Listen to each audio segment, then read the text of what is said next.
चढ़ाव बना रहेगा तभी तो मार्केट बनती है। और ईयर एंड पे जनरली लक्ष्मण जी ये होता है कि लोग अपना प्रॉफिट बुक करके मुनाफा घर ले जाने की चेष्टा करते हैं, खास करके एफआईज, वो आपको दिख रहा है। तो हो सकता है कि अगले हफ्ते से तो एक्टिविटी और भी घट जाए। तो ये हफ्ता तो आप छोड़ दीजिए या दिसंबर का महीना छोड़ दीजिए, अगले जनवरी से जो शुरुआत होगी, और जो अभय जी समझा रहे थे कि अगले 1 डेढ़ महीने में बहुत अच्छी अपॉर्चुनिटीज आएंगी। तो हम तो ये देखते हैं कि अगर आपने समय से पैसा निकाला हुआ है तो उसके लिए अपॉर्चुनिटी है, और जो समय से नहीं निकाल के बैठा है, जो पोर्टफोलियो में फुल्ली इन्वेस्टेड है, उसके लिए रिस्क ज्यादा हो जाता है।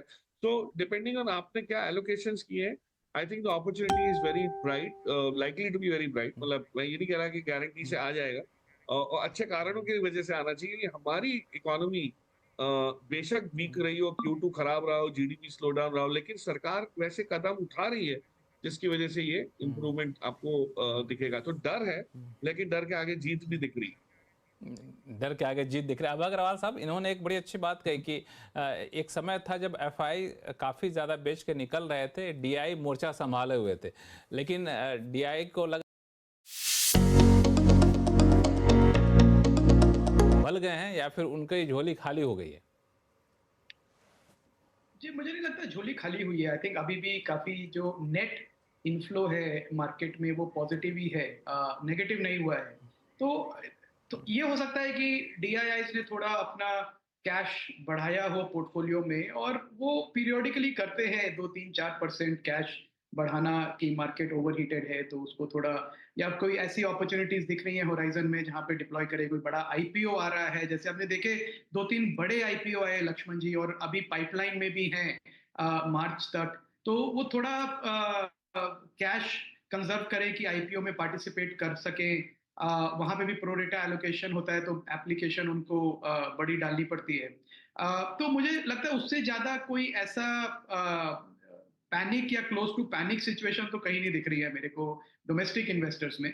और जो अभी भी थोड़ा पोर्टफोलियोज में या एनएवीज में नुकसान है लक्ष्मण जी, वो भी एक पूरे साल में देखें तो पॉजिटिव रिटर्न ही है उसमें से, जिसको कहते हैं नफे में नुकसान है थोड़ा।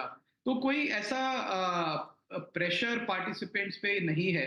आ, मैं ये कहना चाहूंगा लक्ष्मण जी कि आईपीओज जो है, काफी अच्छे आईपीओज भी आ रहे हैं, तो हमें ये नहीं कहना चाहिए कि एक स्पेकुलेटिव मार्केट ही आईपीओज का, जो काफी नए बिजनेस मॉडल्स, नए नए सेक्टर्स की कंपनीज हैं जो आके लिस्ट हो रही हैं, चाहे वो छोटी हो अभी, पर एक पॉसिबिलिटी, और मार्केट्स इन्वेस्टर्स को भी एक मौका मिल रहा है कि अनलिस्टेड से लिस्टेड स्पेस में कंपनीज आ रही हैं, तो एक उनमें पार्टिसिपेट करें। सिर्फ जो लार्ज कैप हैं उन्हीं में ना रहें, जो पहले से चल चुके हैं और अब टाइम करेक्शन में है, बल्कि नई अपॉर्चुनिटीज का भी फायदा उठाएं। क्योंकि मार्केट में पैसा पेशेंट इन्वेस्टर्स का लक्ष्मण जी तभी बनता है जब वो एक स्मॉल कैप से मिड कैप और मिड कैप से लार्ज कैप जब एक स्टॉक बनता है, उसकी पूरी जर्नी में अगर वो रहे तो रियल वेल्थ क्रिएट होती है। तो एक अपॉर्चुनिटी है मैं कहूंगा ये नई लिस्टिंग्स के थ्रू इन्वेस्टर्स के पास कि वो यंग कंपनीज में पार्टिसिपेट कर सके। ऑब्वियसली अगर आप कुछ भी वैल्यूएशन देंगे तो फिर काफी समय लगेगा आपको रिटर्न बनाने में। और दूसरा मैं ये कहूंगा कि एक सेंटिमेंट वीक है अभी, और वो सेंटिमेंट रिवर्स होने के लिए कुछ पॉजिटिव ट्रिगर्स चाहिए।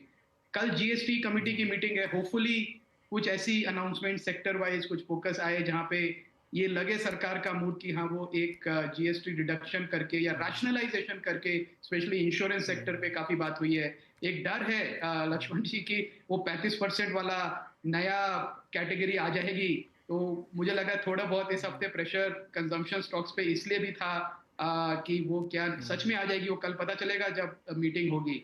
तो अगर ये एक थोड़ी पॉजिटिविटी क्रिएट होती है, सरकार की तरफ से एफर्ट लगता है कि मार्केट पार्टिसिपेंट्स को एश्योर करें, कॉर्पोरेट सेक्टर को एश्योर करें, तो मुझे लगता है थोड़ा एक सेंटिमेंट वापस इंप्रूव होना शुरू होगा। बिल्कुल, ये सेंटिमेंट इंप्रूव होना ज़रूरी भी है, और मुझे लगता है कि सरकार के भीतर भी एक फीलिंग है कि अब सेंटिमेंट हमें कंजम्पशन के फ्रंट पे ज़्यादा इंप्रूव करने की ज़रूरत है, क्योंकि वो चौतरफा उसको सरकार फील भी कर रही है। मैं आपके पास आऊँगा प्रकाश सिंह साहब, लेकिन एक सवाल मैं लेकर वापस से जाऊँगा प्रकाश दीवान जी के पास। प्रकाश दीवान जी, मेरा